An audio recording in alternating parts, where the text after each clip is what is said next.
because that fellow alijenga hiyo mall na hiyo pesa, na ndio anatumika kuangaisha wakulima Kenya. All the duty free rice yeye ndiye anafanya, duty free sugar ndio anafanya. Ile shida yote imepata wakulima Kenya ni huyo mfanyabiashara ako pale Isili ambaye alijenga hiyo mall na pesa imeibiwa Minnesota. So last weekend Gachagua aliongelea pesa Minnesota na akasema kuna part of that money ilikuja hapa Kenya na ikatumiwa kujenga certain mall, na pia akadai that some of that money was used to fund President Ruto's campaign. Kitu moja ambayo Gachagua atuambia vizuri ni, did he know that? Kwa sababu he was part of that government, he was part of that campaign. So alikuwa anajua ama hakuwa anajua, and why is he telling us now? Okay, that aside. So hii kitu ime cause a lot of uproar in the Somali community, especially from the leaders from northeastern Kenya. Na wamekama hapo akisema kwamba their community is being targeted. Will not shy away from defending our businessmen from reckless and divisive utterances by this rogue regarding Gachagua. What he is doing to the Somali community is nothing short of dehumanization. We've seen dehumanization before. We've seen it in Rwanda before the genocide. We have seen it elsewhere.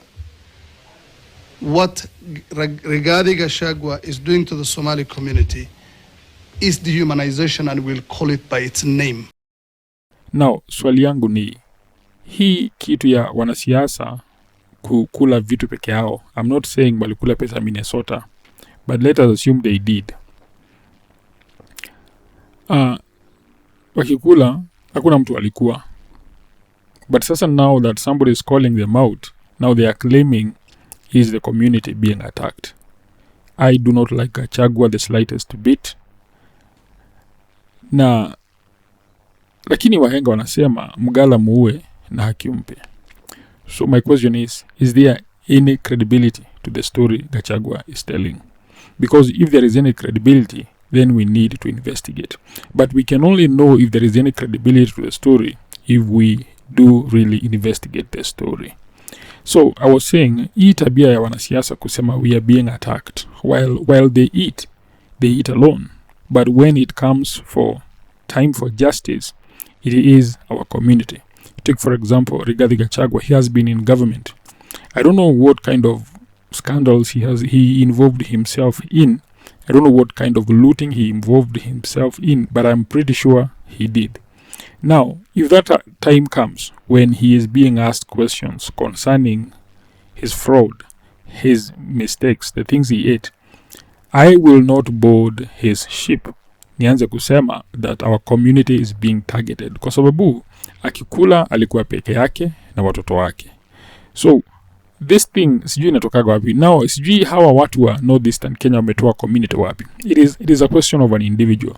Again, Gachagua never mentioned a specific individual. All he did was say there are some individuals. He also never mentioned a specific mall. All he did is say there was a specific mall. Mimi nimeongea juzi ya kwamba iko mall iko Isili ambaye ndio inatumika kuleta mchele kuangamiza wakulima Mwea. Nimeona wajumbe wamekutana kusema ati mimi nimeingilia hiyo mall. Mimi sikutaja jina yake, sikuwa naijua, wenyewe ndio wanataja. Sikujua wenyewe ndio wanataja. Sikujua ametoka jamii gani, wenyewe ndio wanataja. Sisi hatuna shida na jamii ya Wasomali. Mtu mmoja akiiba, the community of Somali is innocent. You leaders from the Somali community, don't profile your community. Munaingiza community kwa shida ya mtu mmoja kwa nini? Now these leaders have come to defend themselves, including the mall itself. It has released a statement, including calling for NCIC to investigate Gachagua's statements. Now I'm wondering, kwani kazi ya NCIC ni gani? Ni kuangalia vitu, mtu akisema kitu imeibiwa wanaenda kuchunguza. I thought NCIC is about inaitwaje, hate speech. I don't see any hate speech here. Kitu naona ni mtu akisema something is happening somewhere. Na sana Gachagua hakuwagi mbali sana na ukweli, kwa sababu he was part of the clique.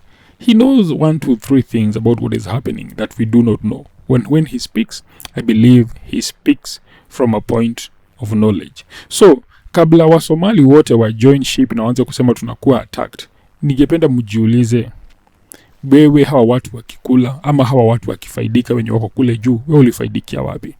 I think it's time as Kenyans to jue as individuals, me being from Mount Kenya, somebody else being from Northeastern, somebody else being from Luo Nyanza, it's time ifike mahali tuanze kuona mashida zetu zinafanana.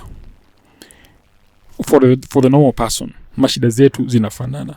For the person of my status in Kisumu, shida zetu zinafanana. The person of my status in Kalenjin land, shida zetu zinafanana. And if we can see that, na tuitane kamkutano, tujite kamkutano kila moja, alafu tukuje pamoja tuseme, look, hawa watu wametumia for so long and now hatutaki kutumiwa tena. I think that is the day we will build a new Kenya for ourselves. But the way things look right now, I don't think we are any close to that. Kwa sababu ukiangalia kwenye mitandao, ukienda pale Twitter, inakuwa tu ni Wakikuyu, Wajaluo, wanini.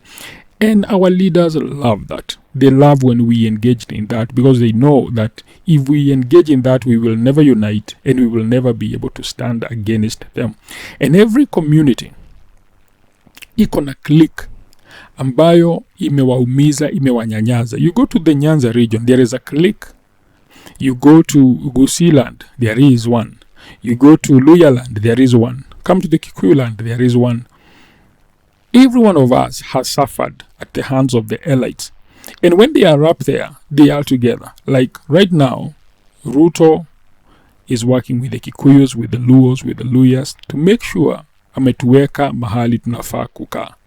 But yet, in the darkness or in a certain corner, those same people will tell you that the Kikuyu are your problem, that the Luo are your problem.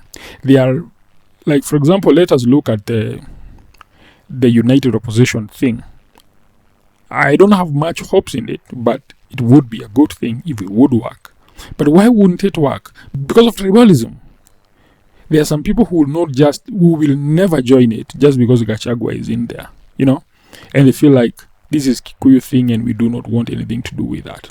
There are people who are supporting this government to punish the other community.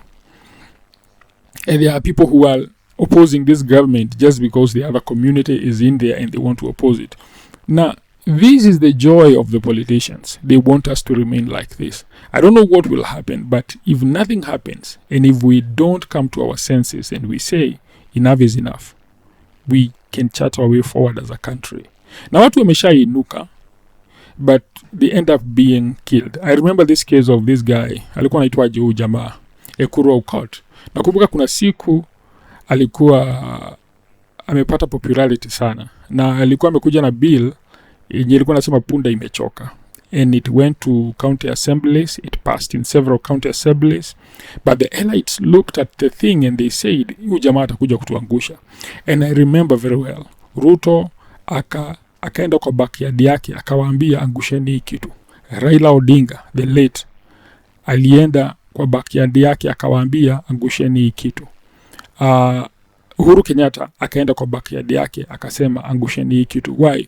Because they knew if this thing passes, then Ekuru Court will get some popularity and we will lose our hold on these people. And what happened? We made sure that the thing failed. The county assemblies made sure that the things failed. So ikitu natuambiaje that these people they never have our best interest at heart. Kitu wanafikiriaga sana ni vile watakaa, vile wata maintain kitu wamepata, na vile watakaa